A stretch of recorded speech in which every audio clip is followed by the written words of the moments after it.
یہ ضمیر فروشوں کو پاکستان کی عوام نے مسترد کر دیا ہے۔ اس بات کے اندر بھی کوئی دو رائے نہیں ہے کہ عمران خان پاکستان کے واپس وزیر اعظم بننے والے ہیں۔ عوام نے یہ حالات دیکھ لیے ہیں کہ اس امپورٹڈ حکومت کے آنے کے بعد پاکستان کے حالات کیا ہوئے ہیں۔ آج عوام نے اس بات کو دیکھ لیا ہے کہ ڈالر آج 230 روپے تک شاید پہنچ چکا ہے۔ اوورسیز نے ریمیٹنس بھیجنا بند کر دی ہے تقریباً۔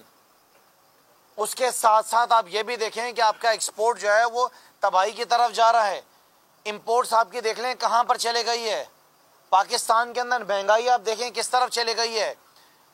جب تک یہ 2 نمبر سیاستدان اس ملک سے ان کا خاتمہ نہیں ہو جاتا، پاکستان بہتری کی طرف نہیں جاتا۔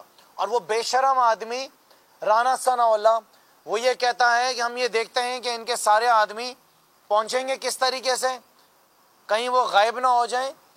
میں رانا ثناء اللہ کو اور اس کے ساتھ پوری پی ڈی ایم کو بتانا چاہتا ہوں کہ اب عوام آپ کے گریبان پکڑ کے آپ کو گھروں سے باہر نکالے گی۔ اب یہ آپ کی جو ٹیئر گیسنگ ہے یہ کوئی کام نہیں کرے گی۔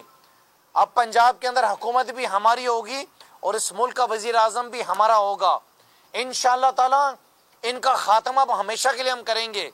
اور میں آپ کو بتا دوں کہ اب عمران خان کا مقابلہ کرنے کے لیے پاکستان میں کسی اور سیاسی جماعت کو آنا پڑے گا۔ ان کا کام نہیں اب یہاں پہ ہمارا مقابلہ کرنا۔ شکریہ۔ پاکستان تحریک انصاف کے رہنما خرم شیر زمان، عالمگیر خان، اس کے علاوہ بلال غفار پریس کانفرنس کر رہے تھے۔ پاکستان تحریک انصاف کی جانب سے الیکشن کمیشن کا انتخابات ملتوی کرنے کا فیصلہ مسترد کر دیا گیا ہے۔ تحریک انصاف کے رہنماؤں نے پریس کانفرنس کرتے ہوئے کہا کہ ہم اس فیصلے کے خلاف سندھ ہائی کورٹ جائیں گے، عدالت کا دروازہ کھٹکھٹائیں گے۔ سبسکرائب کریں اور بیل دبائیں تاکہ کوئی خبر رہ نہ جائے۔